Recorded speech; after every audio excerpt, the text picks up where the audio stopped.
This is a CW Spiral, a podcast run by two Barchies and a Bughead. We're your hosts, Sabrina Reed, Michael Patterson, and Reed Gaudens, bringing you history about the network, the latest news, and in-depth spoiler-filled discussions of some of our favorite shows on the CW. Okay, so we are hopping onto the pod without Michael. He'll be back next week, but we're hopping onto the pod to talk about strikes and the updated fall schedule for the CW. For anyone who doesn't know, well, I'm sure you know that the writers have been striking for like 2 months, but the actors are primed to strike now because they did not reach a deal with the AMPTP, right? We're going to see that that's the acronym I'm going to go with. Sounds good to me. Yes. And so now this means basically Hollywood is going to shut down until an agreement can be made. I mean, there are things that would have finished, so they'll continue to go out, and there are things that have not, like the fall TV, those who love it, we're not getting it for the scripted television shows. It looks like it's going to be reality TV central, which, I mean, happy for the reality TV people. But for those of us who love a good drama and a good cry, I'm going to miss my shows. Yeah, this is like unprecedented. This is like apocalyptic. It feels like it's so strange. And it's not even just like we won't be able to watch our shows. It's anything that's going to come out won't be able to be promoted. Like we're not going to get our fun YouTube interviews that we're used to, like probably no hot ones, like nothing's going to be happening. And it's going to feel weird as long as it goes on. If and when it happens, who knows? This as we're recording, we don't know if the actors are striking, but by the time we finish recording and the episode goes out, very well could be the end of the world in Hollywood. Yes, okay. But my first thought was you, though, because I just remembered Red, White, and Royal Blue. I hope they have things banked that they can just upload so you can enjoy the castings. I know. Oh my gosh. Like, can they do anything in the next hour for promotion? You know what? We might hop onto some, like, we need you to record this ASAP. Get the Zooms. They might do so you can have a little something because it's coming out in August. Oh, we're all just going to be watching that one GQ interview they did last month. Oh, no. That's all we got. Unless, I wonder, see, in the age of social media, it's strange because I think technically they could be cute on Instagram, but not be able to do anything official. I don't know. Like, what are the rules? Like, are you allowed to even say, go watch it? I don't know. I don't know. I mean, if it's already filmed, like if they already filmed their tie-in stuff, it might be fine. Like they might just be able to drop the link. I'm not even sure they're not allowed to promote, but that doesn't mean we can't be cute on Instagram about our movie and release behind the scenes material. I want to know what the fine print says. I don't want anybody to get in trouble, but like it's gonna be weird without promo. Like that's what we're used to with all these big releases. Like we're not gonna get a Barbie-sized promo circuit for the foreseeable future, it seems like. Oh no. I mean, okay, to be fair though, they do need to strike. It is understandable that everyone is striking. Yes. Because this is about pay and residuals, and it's not about AI. us. It's not about us. It's just, we just, we're gonna feel it. Not as much as they're gonna feel it though. Much Yes. like to the unions. I hope that the MPTP, I'm going to get the acronym at some point, sits down with y'all and actually negotiates in the way that you need them to do it. I know there's been some dust up about like the industry has changed and, they're arguing about, well, the companies and the actors and the writers are arguing about what is feasible in this economy. They each have different opinions on what that means. But of course, people are going to feel something different than a business will. So and considering the economic crises we've gone through, the housing crises in California, it's a thing. It's a big thing. I think this is an important time in the entertainment industry, and we're all going to be learning a lot. Yeah, we've been living through history for the past few years, and we continue to live through history in different facets. In some of the headlines I've been seeing, some of the quotes that I've been reading, that whether it's anonymous sources or just straight up CEOs of big companies, it's tough to read these perspectives. Like it feels like we all understand why the strikes are important, and then to hear it from that perspective, I'm like, oh man, if only I could understand that.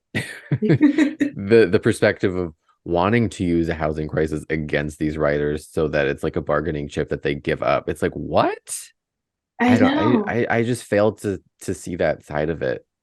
And every time I saw, I don't want to name drop because I don't know the full quote, but I saw a headline drop this morning of like direct quotes from a CEO of a large company. And it was jarring. It was shocking what he was saying. Yeah, I think because like you read quotes like that and you're like trying to understand from the perspective of a CEO, and then you're like, but I'm not a CEO. Like like they have different concerns, but it's also like this is the writers have been saying, and I'm sure the actors have been saying it too, that this is like an existential fight. This is like it's not just about this moment in time, which I think the companies might be thinking about it that way. It's about the future. Like I Hmm. think actor wise, AI is terrifying. Like there've been Yeah. lots of different videos and talking points about how studios could make an actor say whatever they wanted them to say or do whatever they wanted them to do using AI without their consent if it's not in their contracts that they can't do that or being able to use. I'm sorry, but like if I was an actor and I passed away, I don't want you to digitally put me into a film so I can continue Hmm. acting for you. Like that's just, can I rest? Can I just Yeah. be like in the grave? Can I be with the Lord? Like what's happening? It really is frightening. And I don't know if anybody listening is familiar with this side of TikTok, but there's like a trend on TikTok where they take famous singers, run their voices through AI, and they're singing other people's songs. Mm.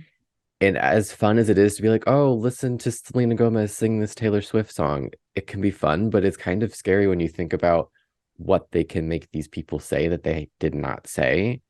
And if other people don't know that it's not really them, because they sound so strikingly similar. I don't know how it happens. It's scary.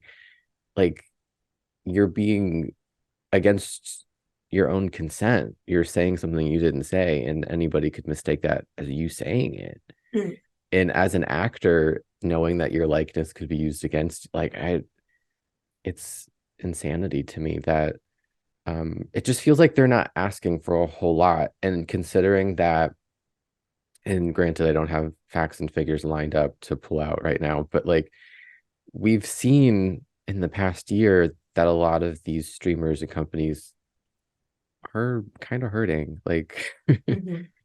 we're losing money with certain releases, like in the past month with some like big box office releases from some major companies that are used to have throwing anything out and people eating it up. It's just not happening the same way. So I'm like, it feels like maybe we should all like look in the mirror and see like how we can move forward together in a way that's beneficial to everybody, because like continuing to do things the way that you've done it doesn't seem to be like the best path forward.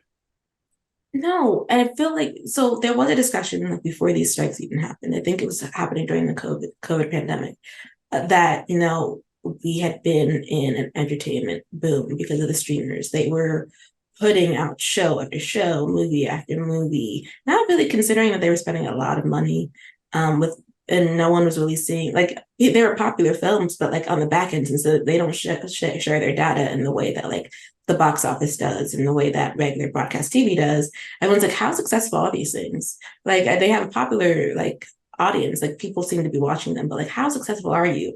And then the COVID hit and they started like canceling things left and right because they're like, oh, we don't have money. It's like, but you were spending like you were. Like you were spending like Mhm. you had the biggest bucks. And like, oh, we haven't turned a profit yet. Like how? Like, and you're Yeah. trying to like understand it. And so then we hit this moment, and they're still talking about how they had to be conservative with their budget. And it's like you keep saying you have to be conservative with your budget, but then we're seeing y'all merge, and we're seeing y'all cancel things, and we're seeing Yep. you write off things on your taxes. And then looking at series that are supposed to be coming, where we're seeing the line is in the hundreds of millions of dollars. And I'm just very confused. Like I just don't understand. And some of that has to do with how the corporate dollar works, which is different from our regular dollar. So I Yeah. just don't. I mean, it's just galling to me in some of the things that have been said about why this isn't the moment. But I will say it's never, I feel like, whenever we get up to these conversations, the person who's, or company or whoever is being asked of something, it's not the right moment. Like it's never the right moment to strike. A strike is Never. never done in a right moment because you can't, and or any protest, you never protest when it's convenient. Why would that be a thing? Yeah, that's like the antithesis of the point of it. Like Yes, it's you don't strike because you want to. you You strike don't because wake you up like have I'm in a to. good mood. Let's like I just decided to strike today. I don't know. Like you strike because something's not right and unjust. Well, hopefully there is some justice and there's some meeting at the table at some point. Though deadline did hear that they could be waiting until fall to be coming back to the table. Circling back to how that affects us selfishly. Buckle up, guys. It's gonna be if anybody lived through the 2007 writer's strike, that was like I feel in retrospect not as bad as right now Mm, because it was like just broadcast, right? It was just like broadcast cable. Now we have like everything under the sun falls under this, and mhm. we're gonna we're gonna feel this for a while, even if they resolve it quickly. Like we're gonna feel the aftershocks of stuff being out of production, stuff being greenlit just because they need stuff. It's gonna people always talk about how in 2007 we got some uh quote bad shows. So maybe that's gonna happen. I don't know. I don't know. Okay, well, it's already affected the fall schedule for the CW. Um, so there will not be a single CW original scripted series on the schedule for the fall. All American was supposed to be on there. All And we Americans were knew that was a pulled. lofty goal. I know we did. That was very hopeful on their part, and I appreciate the manifesting that was happening, but they had to give in. They did, which so with All American is off the schedule until 2024. So is All American Homecoming, 61st Street, which I'm assuming is being moved because it's supposed to be paired with All American. Though now that I think about it, why would it be if All American Homecoming is being held to 2024? In any case, the schedule is going to be interesting next year. Walker, we already knew was going to be held, and Superman and Lois typically is a mid-season show. So that's no one expected it to be coming in 2023. But it still seems strange that, our fall schedule, it's just not going to give. It's not, but I do have to give them credit. Are they one of the only networks on broadcast that like has scripted stuff prepared for fall? Yes, but it's acquisitions. So I don't really want But to. will that matter to like the someone who's just turning on the TV and they're like, oh, I'm tired of these game shows and all the Mm, unscripted stuff that's gonna be on in the fall? Is this gonna work in their I don't know how much it'll work in their favor because we already know their ratings are, I won't finish the it sentence. might, it might, But because like, of will it CB. work in their favor if they see like, oh, Chad Michael Murray's on the CW Wednesday nights and that's up against some reruns of whatever show's on or the millionth ABC game show. No shade, by the way, to the game shows. Like they're serving, but people are used to scripted in the fall. This might be CW's time to shine because I don't think, I mean, so CBS hasn't dropped their revised fall schedule yet. They probably will by the time we get off this podcast recording. I always feel like CBS is like the biggest network, right? If they're down for the fall and it's all scripted, I mean, it's all unscripted and a few scripted series that were on Paramount Plus, Yeah. then we might, CW might show out in the fall. Who knows? I mean, ABC is full reality. NBC hasn't dropped their revised fall schedule yet. Fox is, I believe, full reality plus cartoons. It's like animated series. It's like Simpsons, Family Guy, Bob's Burgers. Like if you love that, you're set. But if you don't, Fox is not going to be your channel unless you're going to check into some of the new game shows. Who knows? Maybe this will work in their favor. Like NBC will have Magnum, maybe, If they move it, but yeah. yeah. Well, just a glimmer of hope for the CW, maybe. I don't know. They might be like, it's our time. We can do it. I mean, they might. Before we get to the All American season 3 cast cuts news, I'm gonna jump to the fall schedule just so we can run through it and then we'll bounce back. But so just so everyone's aware, CW is kicking off their fall schedule in September for the first time in quite some time. Inside the NFL starts on Tuesday, September 5th at 8 o'clock. For the sports people, this is your moment. This is your time. Then at 9, The Swarm will be airing. That's the one that's about like, it's like an eco thriller. I think because that's the one where the sea life attacks. Interesting pairing. I know. I think they had to go with it. I mean, there's nothing else to go there. Best of luck. I know. And then Wednesday, October 4th, Sullivan's Crossing starts. That's the Chad Michael Murray show for anyone who wants to tune in. And the Spencer sisters, which that's procedural, I believe, right? So it's gonna I feel like if you like So Help Me Todd, you might like the Spencer sisters. And So Help Me Todd will not be on, most likely. So if you need that fix, some detective work. Some counter programming. Yeah. And then Thursday, October 12th, F-Boy Island season 3 will drop. It's a reality TV girly. I mean, it'll be here. It'll be an interesting test. Considering everybody else is shifting to reality TV as well for the fall, I'm not sure if F-Boy Island is in the best spot now out of everything else on the schedule, but who knows? Perhaps people really want their trashy dating show. Didn't somebody from The Bachelorette or something just join that show? Yes, I believe her name is Kristen. I wonder if that'll be a draw for Bachelor Nation. You know, it might. Wait, no, but see, the Golden Bachelor will be on. Oh, yeah. Well, everyone's testing the waters.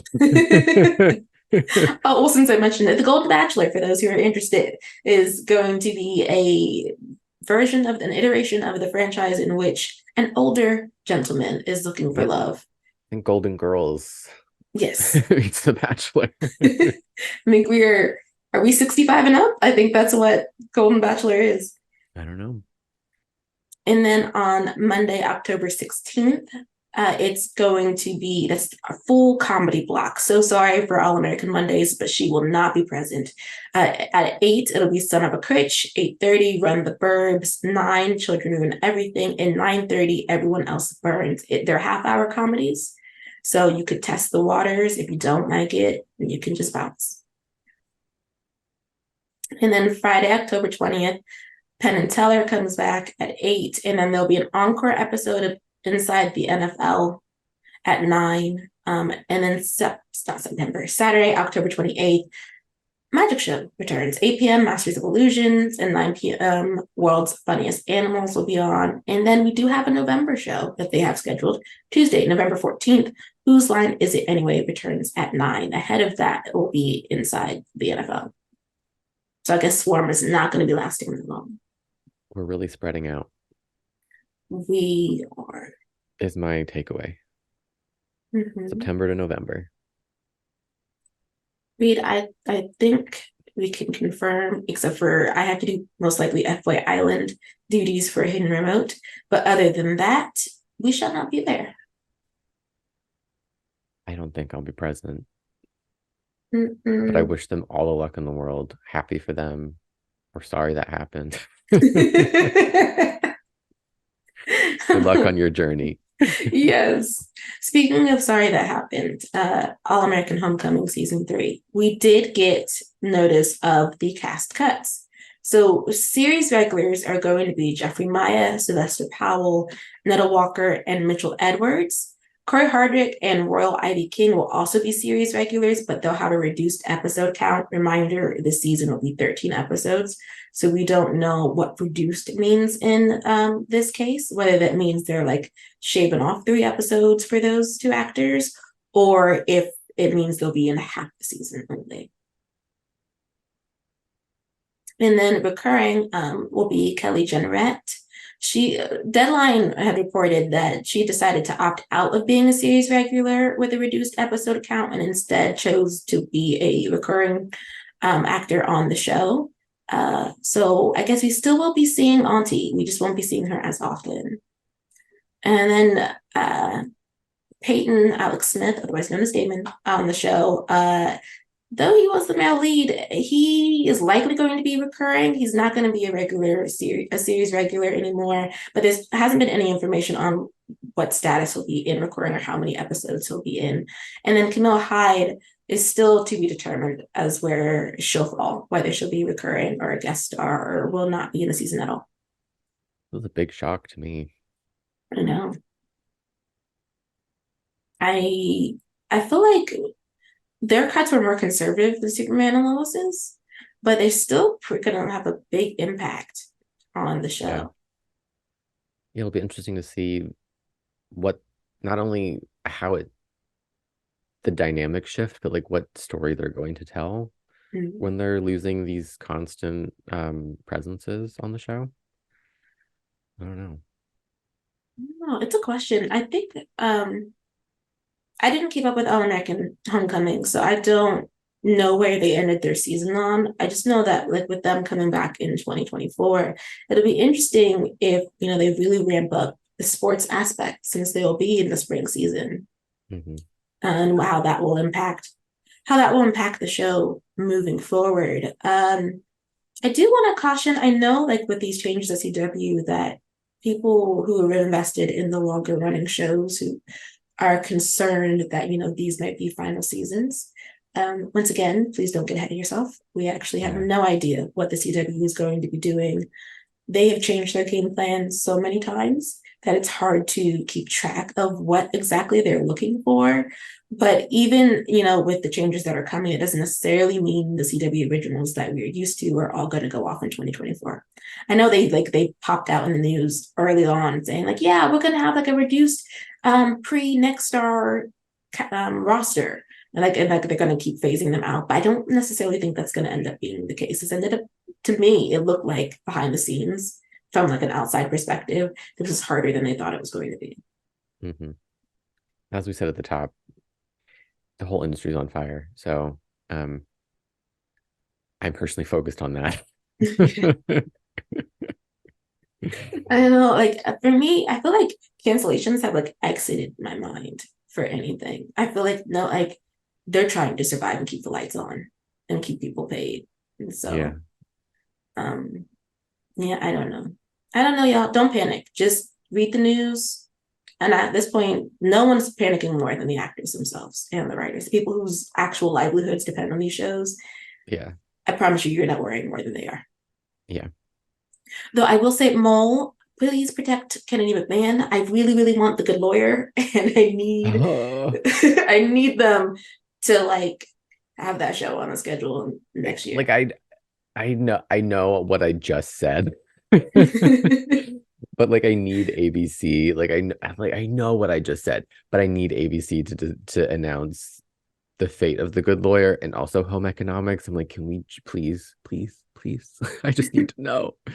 And again, I know what I just said, that there's a lot bigger going on, but I'm like, I need it to feel peace, a little small amount of peace. I need it. And just like let us know, because they know. So I don't know why they just can't just share. Yeah, you know what? You're right. They do know, and I'm like, why are we dragging this on? Like extending cast options, it doesn't make sense to me. Well, see, if we get extending cast options, like I feel like that means we're okay. We're crunching numbers, I think. Yeah, I think so. I mean, because like not to go on a tangent about TV, but the Magnum PI decision. I mean, what is this whole podcast, Sabrina? It's going on tangents about TV. No, true, but it's like not CW related. I think it's because like CW's like we have an airtight schedule, we're fine.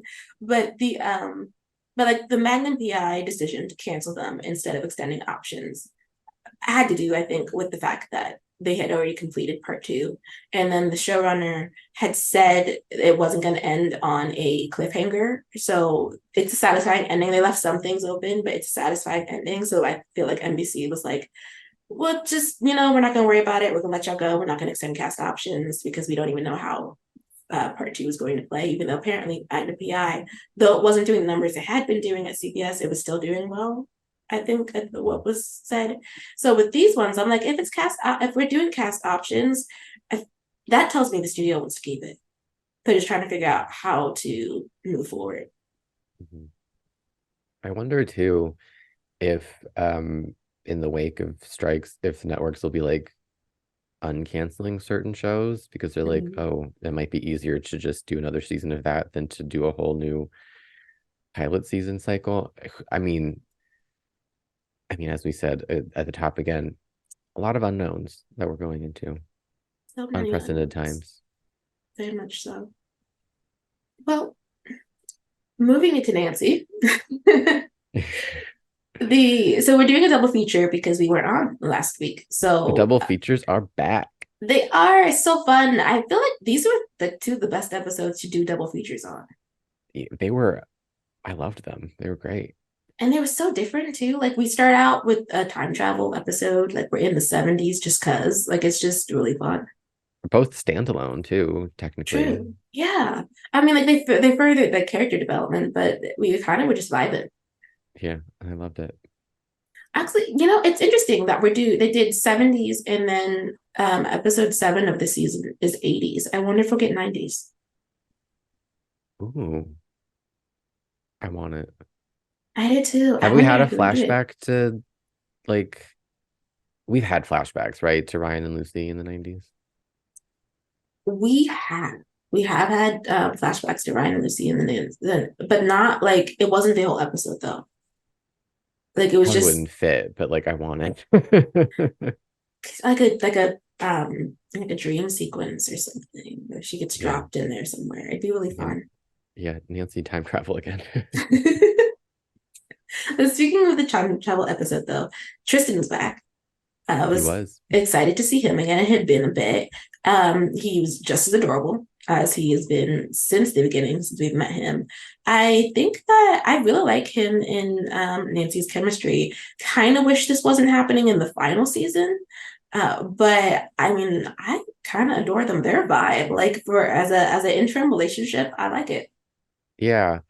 I I don't know if it'll ruffle any feathers, but like I enjoyed their scenes together. And I know like there's the bigger picture Nancy and A stuff going on. There's a lot of anxiety around that. But like when he comes to her door in the suit with the flowers, like I don't know, like they did it so successfully to like build that chemistry and to like make that moment feel like something. Like, and I don't know if it would be something that I would particularly root for or like want to see like more of, like a fully like formed relationship. Maybe if this was a show in like 2001 and it had 22 Mhm. episodes, we would have room to explore that. But like for what it is, I know we don't have much time with them, but like from what we've gotten so far, like I feel like it's enough for me. Just a little like appetizer, depending on where we're going with it. Like we still don't really know the extent of what this connection is. I don't want to call it a relationship. But yeah, I really enjoyed it the way that they played well off of each other. It was a different kind of pairing for Nancy Mhm. to be on a like supernatural journey with. Like it was really fun. And I know there's theories, and I don't know if we want to get into any theories about Tristan, but like looking back, I'm kind of like, maybe the fans are onto something about Tristan. But like I didn't have any of those theories while watching. I just took it at face value as like this, he's just some regular dude who's suddenly in supernatural world and he's like, oh wow, he's just taking it all in stride. Um, so I don't know, it worked for me. The whole thing worked for me. And I guess it's just I'm easy to please in this final season. I'm letting it happen to me, so I'm like, I'll take anything. I don't care. I think they've done a good job establishing it's kind of like it's rebound, right? Like you can Yeah. feel that it is, and not that that's not like a put down. It seems like it's a very he's a person in her life who's getting her out of her breakup funk, and he doesn't really know what's going on back there. He's not tied to their friend group in any way. He just delivers seafood to the claw. So it's a way for Nancy to have a relation connection, not romantic relationship, but just a bond with somebody who is not entangled with her in any way. Like it's um, her friends are kind of weighing in, but they're not weighing in and like he's a part of the friend group. They just know he's a dude that likes her and she kind of likes him, and like see what's going on over there. I enjoy that aspect of it. I enjoy that she's lighter around him because oftentimes this season Nancy by necessity it feels really heavy because she's going through a lot, and she's her heaviest obviously around Ace, and she has some of that around her friends too because they know what's going on.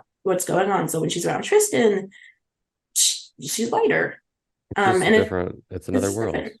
And it's Yeah. nice. Their little trampies around 70s Horseshoe Bay and figuring things out was cute. His excitement over, being time traveling, I thought was really great. And it was nice to have a character who knows about this. So he's super excited instead of like really freaked out. It's just another adventure for him.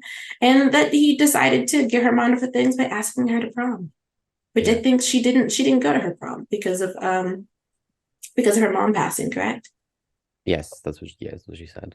I think it's really essential for Nancy, not only as a character, but for the story to have someone that makes her feel desired again, or someone that makes her feel loved. Because that, I think, at the center of this whole situation is kind of what she's feeling. Like she's feeling rejected by Ace. Kind of, I don't want to speak for her. I know she's spoken, but that's what I'm getting, kind of connecting these two threads. And I think it's really important to show that no matter where it goes, whether it's just like this is the totality of this relationship is her just feeling like she's able to feel these feelings again, or if she actually does feel something for Tristan that can be more than just a time travel slow dance one off.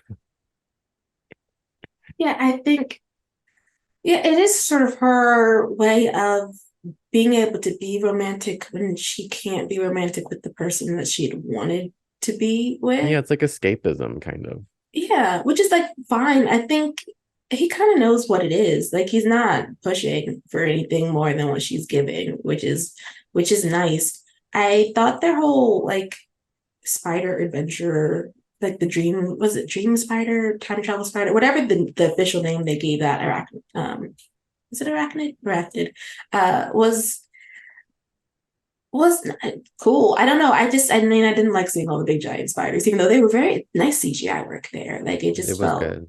felt really good. But I like that it was sort of all by the time they realized what was really going on, it was all hands on deck once he escaped and she couldn't get back through the streamers to her front group.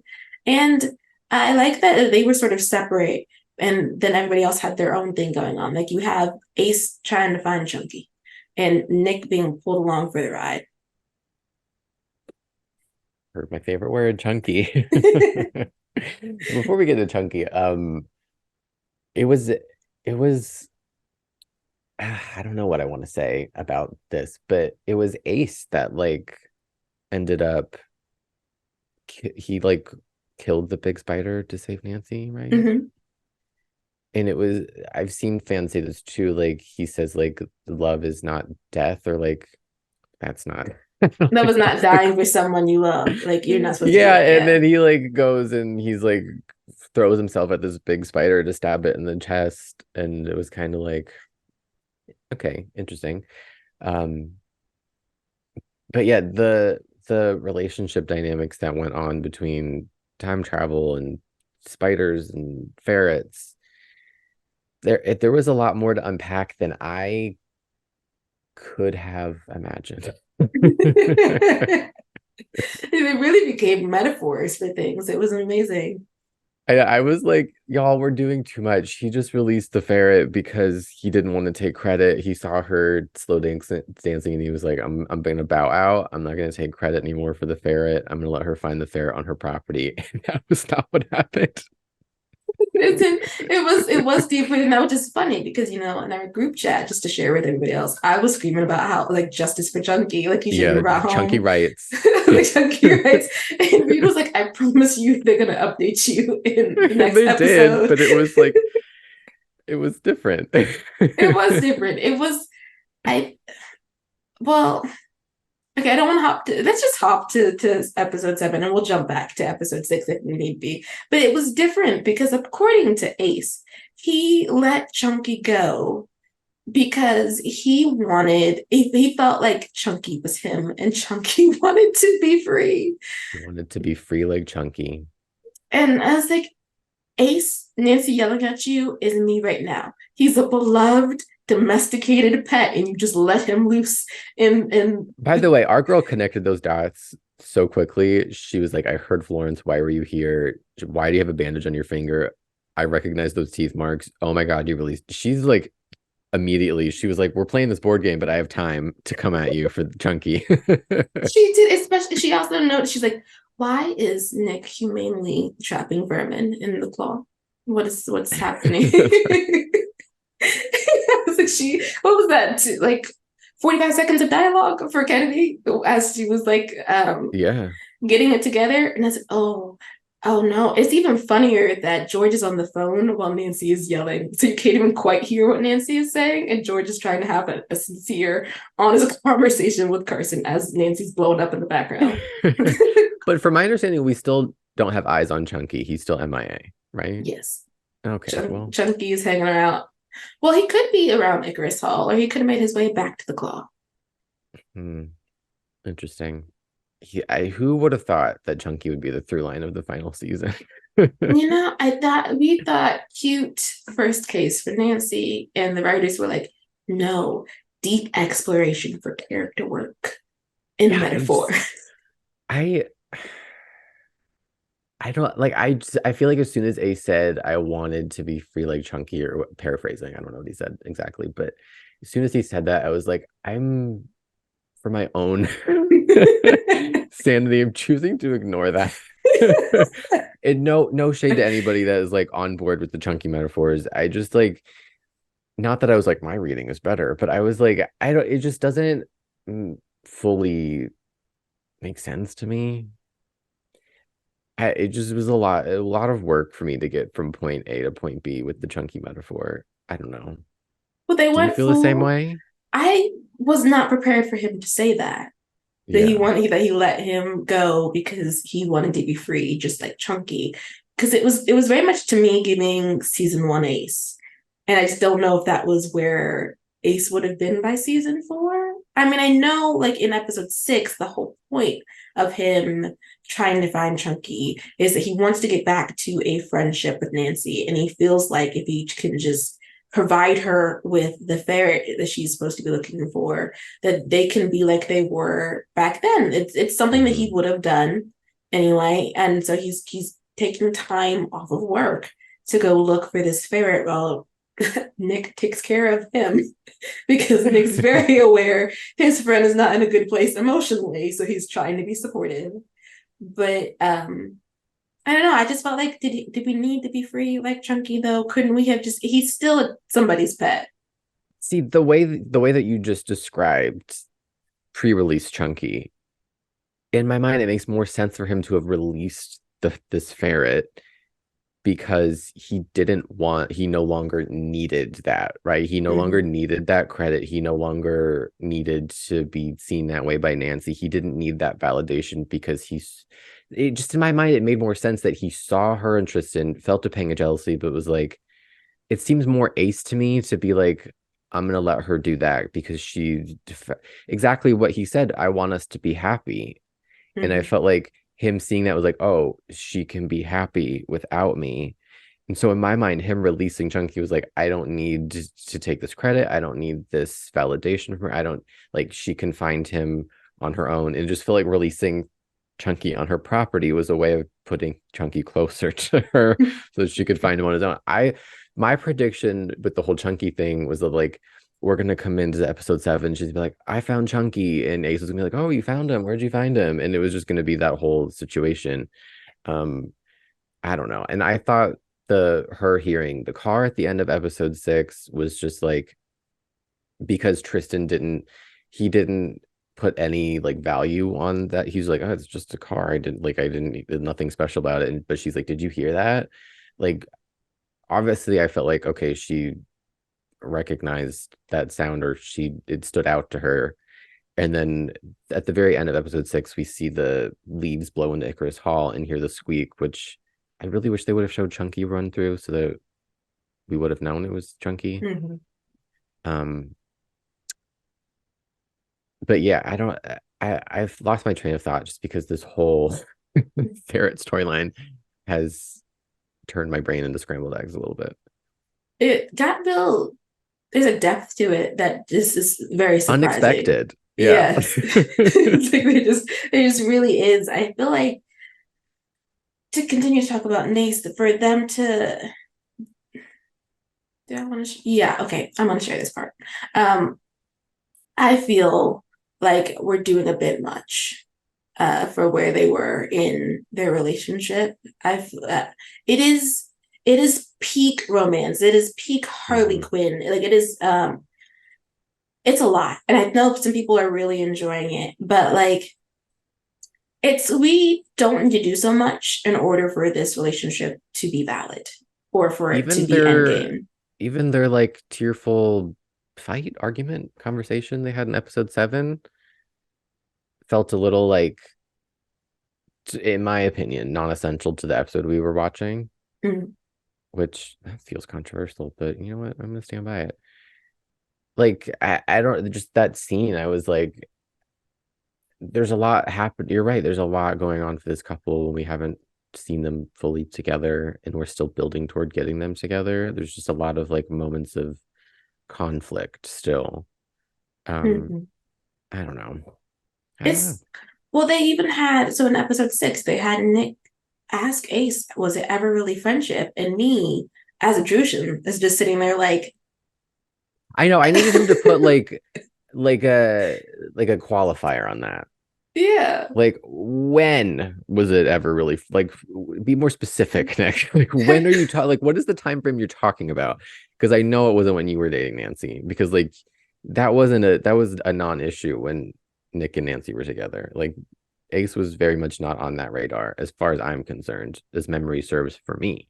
So I'm like, can we say like in the past, we don't need to get super specific and be like in the past month, has it been like, I just need him to like put a qualifier on that, because it does feel like kind of a bit of an erasure of what we have seen, Mhm. to just kind of pretend that it's been the whole time. Like if you were just watching this season, like if you happen to randomly see reruns on TNT, which isn't a thing right now, but like I'm just imagining like when I was a child and I was watching a show out of context in reruns and it was like the 4th season, and like that's all the information you're getting. If you're getting only the information from this season, it tells a different story, I feel like, than if you watched it from the beginning. And that's not to put the show down. I don't want anybody to get my words twisted.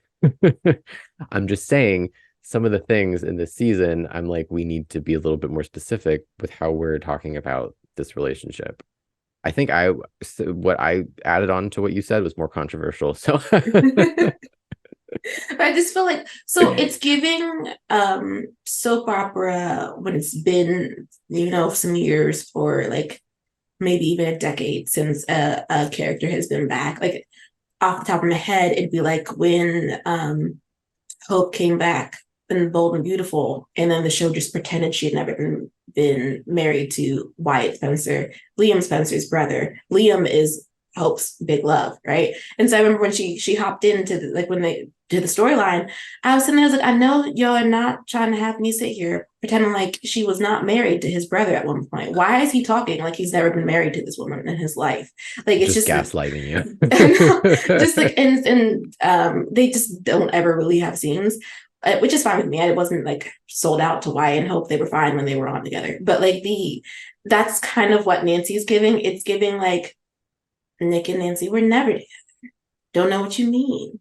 Like When just like a season ago, like that was the big deal. Like she's watching Nick and George get engaged, and everyone was still like, "How are you feeling, girl?" And no. even then, we were like, "What is going on? Like, why is she still concerned about this?" I don't know. Is the like it's not a big deal in the grand scheme of things, but like sometimes you pick up on these things and you're like, wait, we needed to maybe think about what that means. And I don't think we should have to like reach a little bit to recontextualize these things. Yeah, I feel like it because a lot of what has happened, obviously in previous seasons, informs the character growth. So Yeah. I feel like there's no real need to have erasure. We could just have conversations, like, and they do it all the time in the show. Like we do tend to refer to something that happened in the past that we're now like we're bringing up again because it's relevant. So for this, I'm like, can we? Nick can talk to Ace about Nancy without trying to like have it be as if he'd never dated Nancy himself. Like it's not Yeah, really and like necessary. without trying to minimize the importance of that relationship that was very important to both of them. Yeah. And I know that Nick has obviously moved on, but even if he has moved on, it doesn't mean that that time isn't important to him or impacted him in some way. So I feel like, I don't know. Yeah, you're right. It's just kind of like, I don't know what else to add to that. I know it just well, it also seems like it would be like a line best served by Bess, since that's Ace's Platanker. Yeah. But she is not Team Nace right now. She's very much Nancy, go get yours, girl. Have some fun out there. Like that's who she is, which I think is throwing some people off, which I think is also understandable considering she is the closest person to Ace. So the assumption would be that even if she wasn't Team Nace, she wouldn't necessarily be Team Tristan and Nancy. But she is Yeah. like, I don't just date, just feel better. That's what she Is wants it, for her. is she doing that because she's trying to protect Ace? They haven't given us dialogue on that. Like if I wanted, I could you could infer it, I guess. But she doesn't seem to be having any conversations with Ace or about Ace when it comes to like Nancy's relationships with Nancy's connection to Tristan. So we're in Mhm. a very intriguing spot with her in terms of that whole romantic storyline going on. But to go back to something you said earlier, I too felt like the Nancy Ace scene in the middle of the like before we start doing the board game was a little off. I not well acted again. That's not like the Oh, issue. they're beautiful. It's the Always. always right, but it's the amount of emotion in urinating off of what we did. If we had gotten 2 seasons of Nace preparation, I'd be there with them. But we Mhm. got half a season, if that. We got the last few episodes of season 3, and yes, we were chugging along, but then we hit the tracks and we were just rolling. And so now I just feel like I'm on like I don't know, on skates, like trying to keep up with where they're going with the show with them, especially the breakup scene. We got a second breakup scene, Yeah. which again, wonderfully acted. Totally felt them. Loved that it was a parallel. I saw someone paralleled it between the first episode of the season and that the episode we watched, episode 7, and it matches. He leaves instead of staying. Yeah. But didn't Nick also say in this episode to Jade, he said like they just broke up, but they weren't really even together. He Mm-hmm. said something to that effect, and I was like, oh, not Nick coming for their scalps. He was like facts, but then he also had a line about how when he's telling Jade about uh Nancy and Ace and their doomed love, he was like, I don't want us to be like that. And I was like, whoa. You're actually dating Jade. These two have not even sat down for some dinner or a muffin. We haven't even gotten coffee. I need y'all to chill. Nick was so tired in this episode. But oh my God, it was. Are we pivot? Let's pivot to Nick. We'll Yeah. probably circle back to Ace and Nancy at some point. But I love a Nick episode, and Kennedy said Yes. as much to us on Twitter. We love a Nick episode. He was the carryover dad energy from the past 2 episodes, but like we get to see Tunji be an action hero. Mm-hmm. Like to see Nick be the hero. Oh, it was just incredible. And like even I know I said a few pods ago that this show does not objectify Nick or Ace, and I still stand by that, even though Nick like ripped off his sleeve and he ripped off the front of his shirt, and we got to see some of his body as he's being an action hero. I still don't think it was. I don't think it was objectification. It was just like adding to Mm-hmm. the intensity of Nick stepping up, and I don't know. I just the whole sequence of him in the claw. after he tells Jade to leave because he can't do this if he's concerned about her, which adorable. It was just it like to me rivaled the Superman and Lois season finale where like my jaw was just on the floor for like the last act. Like it was like right up there. I was like so unbelievably entertained just watching him in his silver. Me too. I had the same thought. I was like, this is giving Superman and Lois season 3 finale. Like it was like they were like, we don't have the same budget, but I promise you, you're gonna get the same feeling. And it exactly was that. He was very much an action hero, as is very much holding out for a hero. Like that song was not playing, but that is what he was I giving. tried to Shazam the song because I was like, this is some like 80s. Our friend Daniel probably knows what it is if it wasn't just some like random royalty free thing and it was an actual song. But I couldn't, I wanted to Shazam it and Shazam couldn't pick up on it. But the song was incredible. It just fit the whole vibe of this throwbacky, campy, practical effects, Buffy charms. You said like Disney, Nickelodeon, horror, thriller, Yes, Stranger it Things. Like was. it was all like wrapped up in that realm. And I love when the show nods to that because it does it so well. It feels like a breath of fresh air from the past, if that makes sense.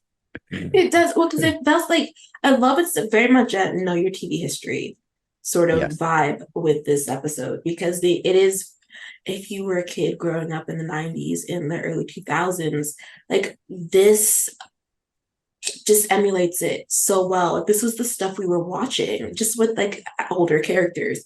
Like they would Yeah. have been skewed younger when we were watching, but it's like, are you afraid of the dark? It's like Crypt Yeah. Keeper stuff. It's very much this probably would have been someone's favorite episode when they were younger. It's my favorite episode, one of my favorite episodes of Nancy Drew now. Yes. I really love how smart the Nancy Drew writers are.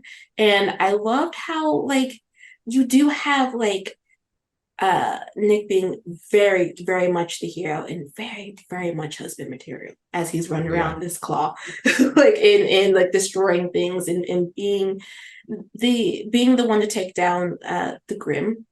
And then you have Jade, his significant other, they come popping through the door, and there's how like I was like, how are we doing conflict resolution in the middle of him trying to take down the supernatural being? But it's working. It's serving. He's explaining to them what was going on and why he hasn't been upfront about what's going on in his life, and they're just absorbing it. Jade is like, a lot's going on right now, but I'm down. I'm here. Like they throw that silver platter and it hits the Grim and Jade's like, what do I need to do? What do I need to do? What do I need to do next? And he's like, I need you to leave. Thank you, but I need you to go. I see. I was a little bit confused, and this is our favorite segment. Reed asks a stupid question. I couldn't tell if Jade could see, like, if anybody else could see what the group was seeing with the Grims and stuff in the board game, because no one could see, like, when Bess was tied up when she was giving her statement with Carson, like, no one could see that, but Jade could see the Grims that Nick was fighting. I'm not trying to call it inconsistency. I just couldn't figure out if Jade could actually see that. Do you know what I mean? Yes, I was wondering about that too because, like you mentioned, nobody else can see anything else, and I don't know if like one this is supposed to be an indicator that Jade has been around the supernatural before and therefore can see beyond the veil or something, or if Jade is just perceptive and they were able to tell if the Grim was in front of Nick because Nick was cowering backwards and looking right at the person. But I feel like Jade also threw something else and shouldn't have been able to know where the Grim was. I don't know, but was Nick in that end scene? He was fighting the big group of them, with the one that was holding the green globe, right? That's what he was fighting at the end, Yes. that big Mm-hmm. group. But the whole group could see that in the beginning. They Oh, just couldn't okay. see each other's from the. I think I just answered my our question. Okay, so you can see the one with I the guess green everybody orb. can see that, but like when it's your turn on the board, only you can see what you're fighting. Okay. I guess is the gist. Okay, that makes sense then.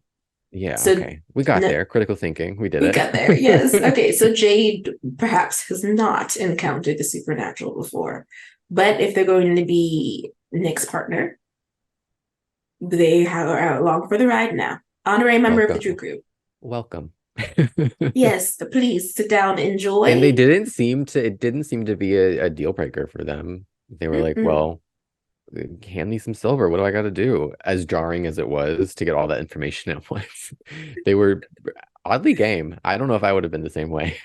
I know. I mean, I was a little distracted by Jade though too because they're wearing a piano top.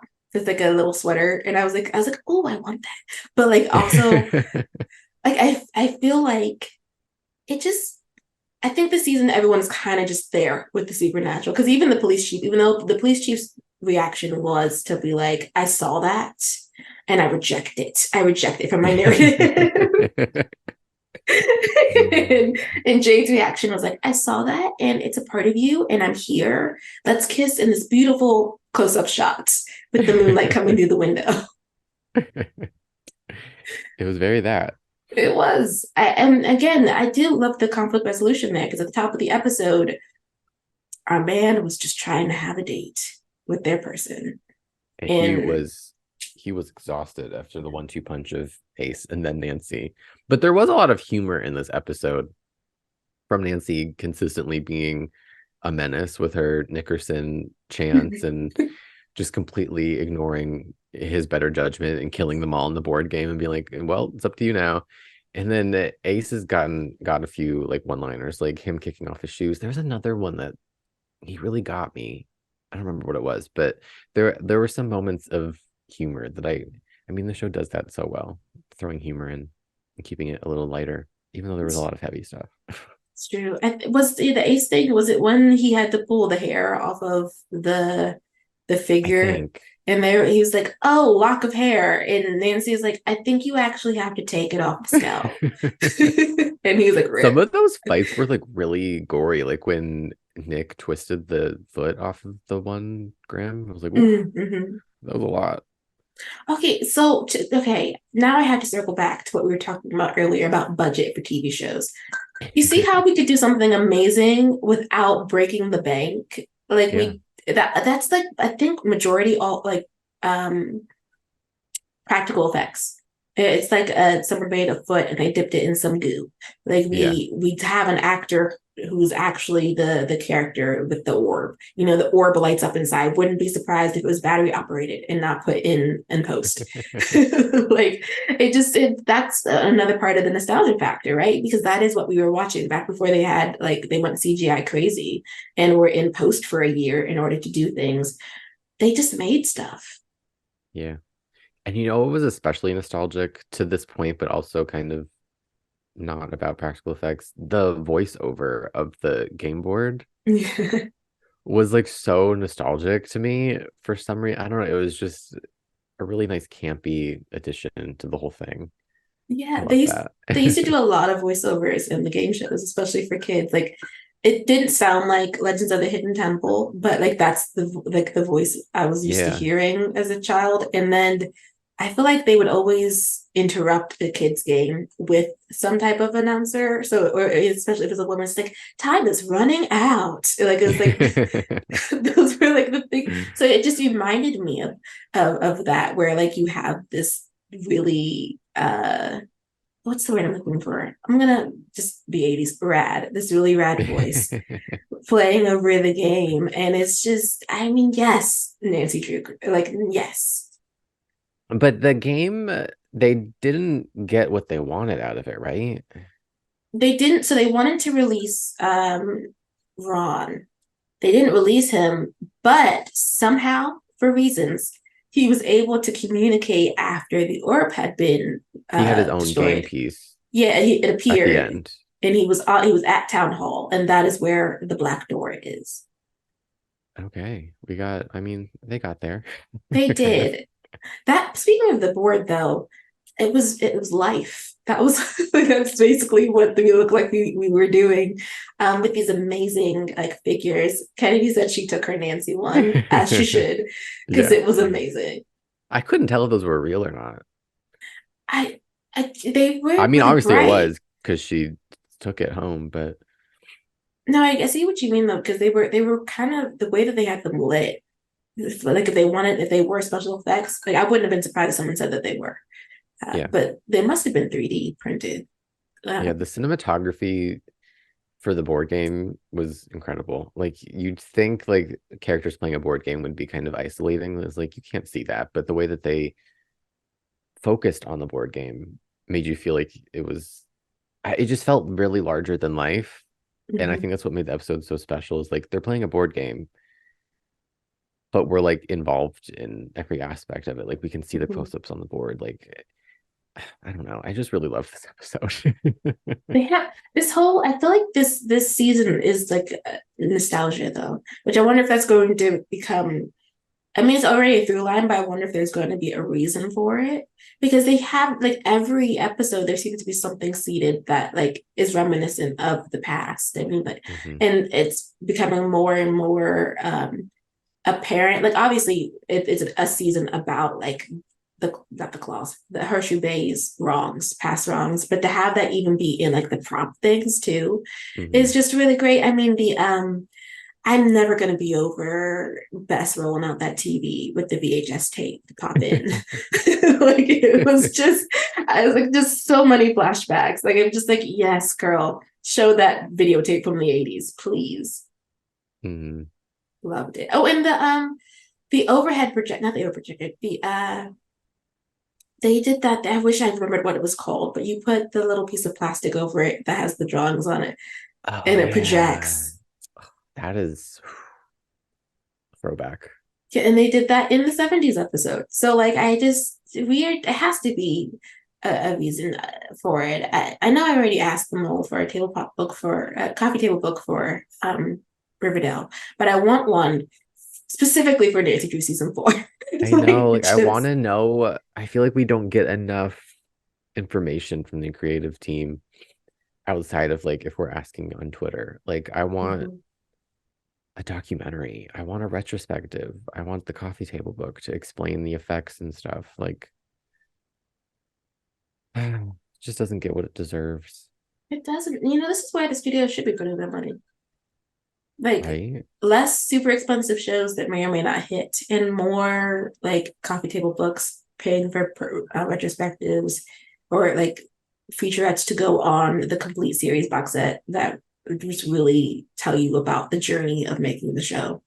It really helps build the legacy of the shows as well because like nowadays a show can be super beloved, but it lives and dies on the streaming service Mhm. sometimes. And but we have like supplemental materials for like Seinfeld and Friends, and I'm not nagging on that. Like they're not just those two shows, but there are shows that are so steeped in pop culture and will never not be. Mhm. But that's because we have so much other information to outsource to besides just watching the episodes. Like there's books, there's specials, there's reunions, there's all these other things. But shows today, it's just like you air, you hit your designated streaming service, and then we talk about you on Twitter sometimes. Every 6 months, we'll be like, "Oh, remember the show?" That's about it. I know, and I don't understand why. Like there are certain shows I figure will probably get something afterward after they completely finish, like Stranger Things, obviously. Uh, Mhm. when Euphoria ever decides to come back, I think it's 2025 for them. By the time they end, there'll definitely be something. I mean, if they're going to give Sam Levinson access to film, like the like actual film grade film to do season 2, y'all can pay for a book. Yeah, I think they actually do. They release like hardcover a box set of the season one scripts. Really? I'm pretty sure, and it was like $90. Is this a fever dream? Am I making this up? Somebody, somebody tell me Is if this I'm for correct. Stranger Things or for Euphoria? Euphoria. Wow. Yeah, I think that happened. We'll Google after. Yeah. Wow. Okay. You know what? Can we get some treatment for that for other shows? I Can know, right? I put some respect in their name? My goodness. I think that might be it for Nancy. Oh, wait. I wanted to check in on the romances.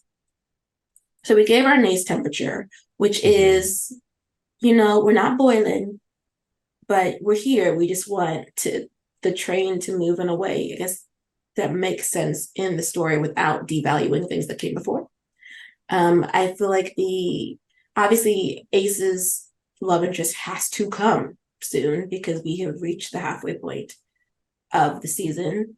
Fanson, I know some of the Fanson shippers are a little worried considering how into Jade he is, and they do seem to be making a point of like he is with Jade, and that might end up being Endgame. I'm not sure. Their relationship ended up being more serious in episode 7 than I thought it would be. Yeah, I mean, it works for what it is now, but things can change on a dime. Jade can one day be like, "This is too much for me."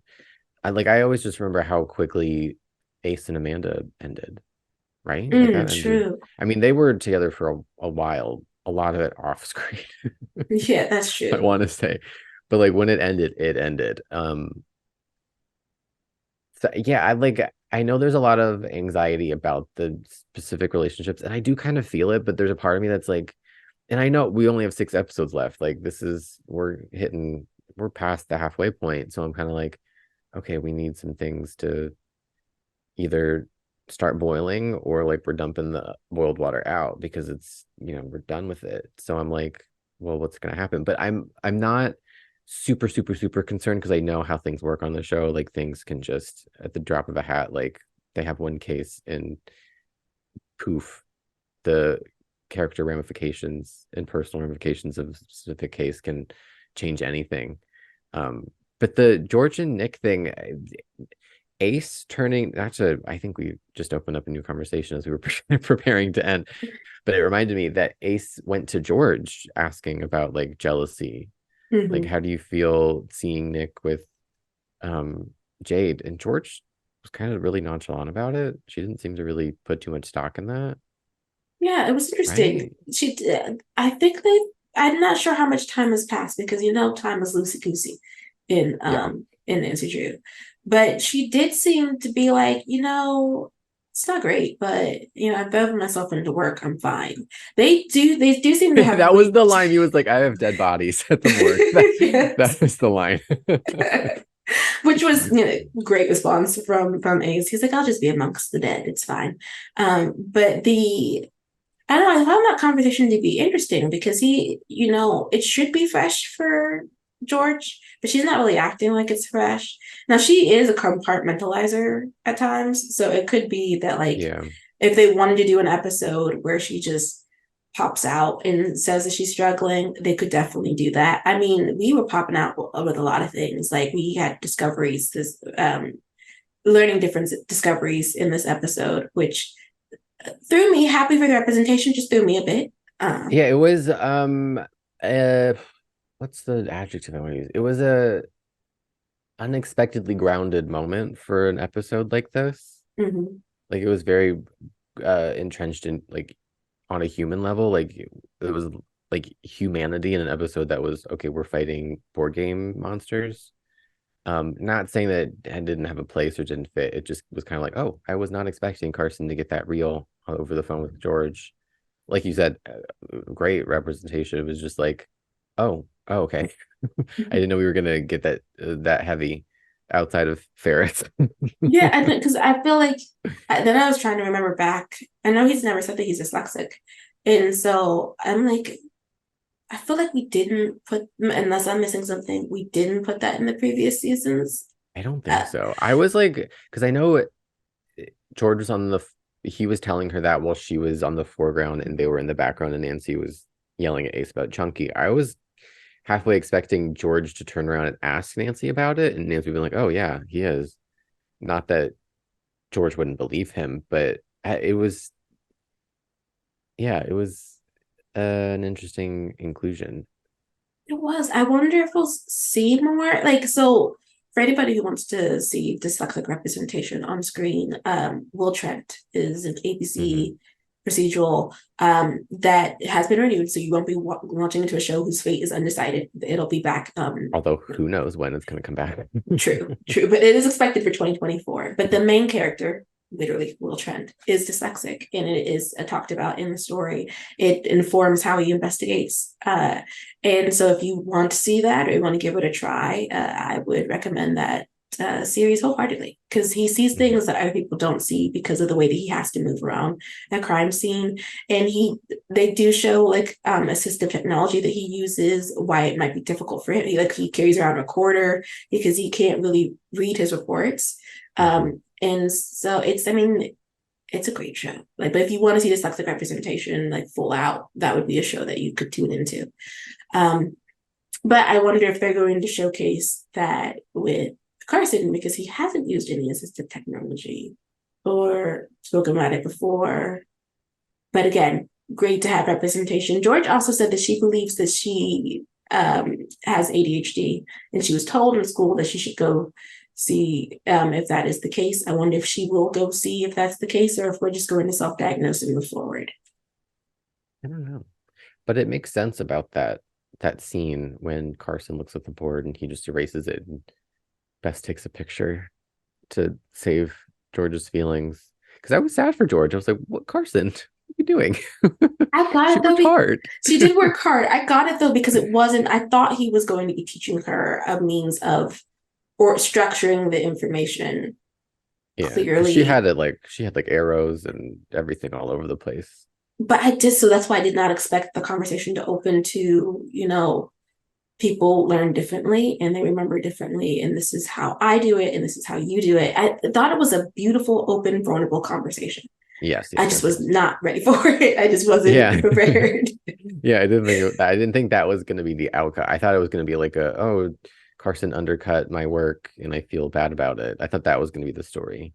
I'm kind of glad it's not in retrospect, because I don't know, end of sentence, but yeah, unexpected, not unwanted, not unwarranted, but I don't know if you heard that thunder, but it's storming. Oh. If you saw me jump, it was because thunder came out of nowhere. Oh no. I feel like that means we should probably sign off. This guy's no more Nancy talk. We're okay, well listen, we caught the signs. But thank you guys for listening and for watching Where the CW Spiral. I'm Sabrina. And I'm Reed. Bye y'all.